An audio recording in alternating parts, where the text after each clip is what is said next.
আমি আজি আমাৰ নিচে পুৱাই আমি এই কাউৰবৰা অঞ্চলত আমি আমাৰ যি গোপন সূত্ৰৰ মানে আমি সোৰ্স লাভ কৰি আমি আমাৰ কাউৰবাহাৰ আউটপোষ্টৰ পুলিচ আৰু প্লাস আমাৰ কুমৰিকাটা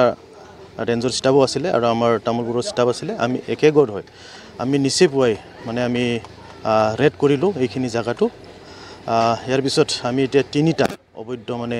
কাঠফলা মিল আমি জব্দ কৰিবলৈ সক্ষম হৈছোঁ